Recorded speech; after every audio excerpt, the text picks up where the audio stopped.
Om Sairam. Welcome to my channel Shri Sai దివ్య చరణాలు. బాబాగారి అనుగ్రహంతో, బాబాగారి కృపతో ఎంతోమంది భక్తుల కోసం తెలుసుకున్నాం కదా.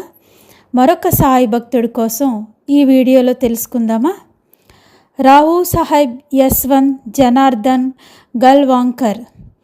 బాబా 3.5 మూరల ఎత్తున్న వ్యక్తి కాదని, ఆయన ప్రతి చోట ఉన్నారని, భక్తులు బాబాను ప్రతి చోట చూడాలని బాబా చెప్పడం గల్వాంకర్ విన్నాడు. రావు సాహెబ్ యశ్వంత్ జనార్దన్ గల్వాంకర్ సాయిబాబా సంస్థాన్ కమిటీలోని ప్రముఖ సభ్యులలో ఒకరు మరియు కొన్ని సంవత్సరాలు సాయి లీలా మ్యాగజైన్ సంపాదకుడుగా ఉన్నారు. యశ్వంత్ జనార్దన్ గల్వాంకర్ అన్నాసాహెబ్ దబోల్కర్ అంటే మనకు సాయి సచ్చరిత్రను అందించిన హేమాద్రి పంత్ గారి అల్లుడు.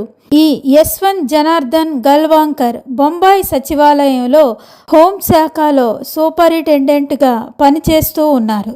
ఆయనను బాబా దర్శనం కోసం హేమాద్రి పంత్ గారు 4 లేదా 5 సార్లు షిరిడీకి తీసుకొని వెళ్ళారు. యశ్వంత్ జనార్దన్కు మొదటి సందర్శనలో బాబా గురించి ఆయనకు బలమైన అభిప్రాయం కలగలేదు, మరియు ఇది ఆయన చిన్న వయసు వల్ల కావచ్చు.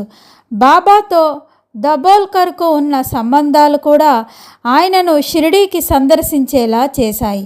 మరియు కాలక్రమేణా తర్వాత దర్శనాలలో బాబా పైన యశ్వంత్ జనార్దన్కు మరింత ఆసక్తి, భక్తి పెంచుకున్నారు.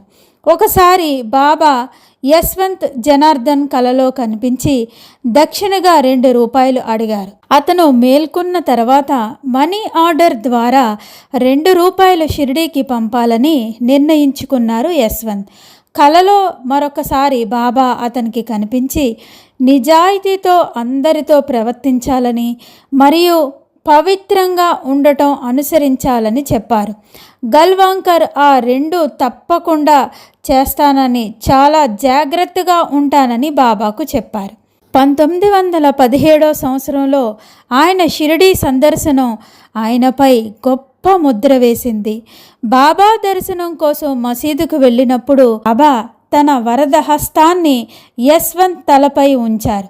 ఆ సమయంలో ఒక పారవస్యంలోకి వెళ్ళిపోయాడు.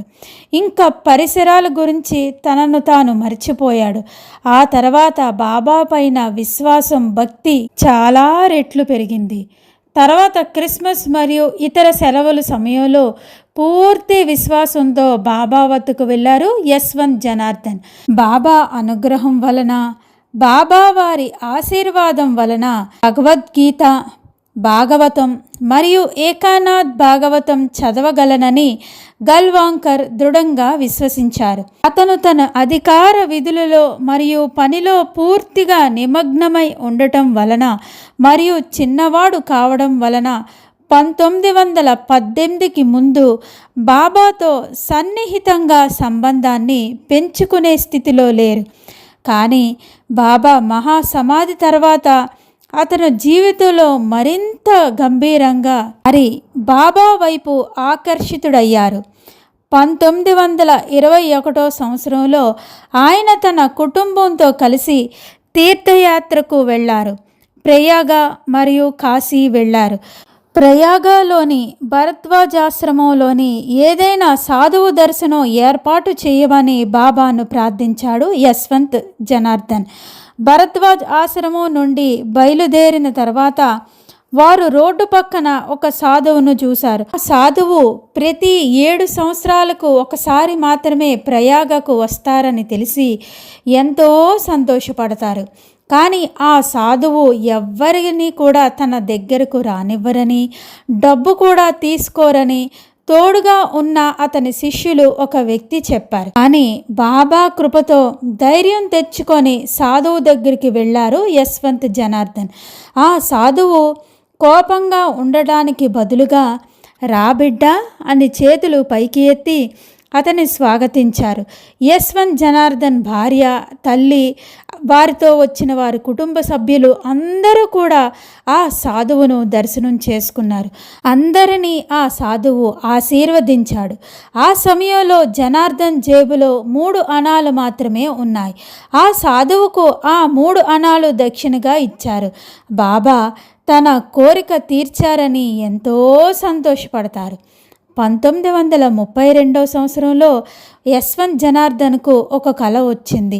అందులో బాబా కనిపించి నీకేం కావాలి అని అడిగారు. జనార్దన్ ఇలా చెప్పారు, బాబా నాకు ఎప్పుడూ మీ ప్రేమ కావాలి బాబా, కేవలం మీ కృప మాత్రమే నాకు కావాలి, నాకు ఎప్పుడూ మీ ప్రేమ కావాలి, మీ ప్రేమ మాత్రమే కావాలి బాబా అని అన్నారు జనార్దన్. అప్పుడు బాబా ఇలా చెప్తారు, నీకు నా ప్రేమ ఎప్పుడూ ఉంటుంది, నా ఆశీర్వాదం ఎప్పుడూ ఉంటుంది, అనుక్షణం నేను నిన్ను కనిపెట్టుకొనే ఉంటాను బిడ్డ అని చెప్తారు బాబా. యశ్వంత్ జనార్దన్ నమస్కరించగానే బాబా ఆశీర్వదించి అదృశ్యమవుతారు. ఈ కళ వచ్చిన తర్వాత ఎప్పుడు ధ్యానం చేసినప్పుడు, చదువుతున్నప్పుడు, ఇతర సందర్భాలలో కూడా బాబా పలికిన ఆ మాటలు వినపడేవట. ఆ విధంగా బాబా మహాసమాధి తర్వాత బాబా పట్ల అమితమైన భక్తి పెరిగింది. హేమాద్రి పంత్ గారి అల్లుడైన రావు సాహెబ్ యశ్వంత్ జనార్దన్ గల్వాంకర్కి 1936 సంవత్సరంలో బివి నరసింహస్వామీజీ ఆయనను ఇంటర్వ్యూ చేశారు. ఆయన బాబాతో తన అనుభవాలను అన్నీ కూడా చెప్పారు.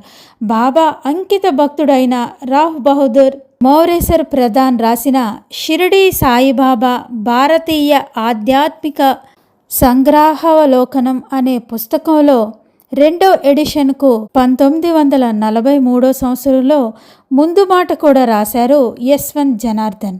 వీరు సెప్టెంబర్ 1945 సంవత్సరంలో ప్రశాంతంగా సాయిలో ఐక్యమయ్యారు.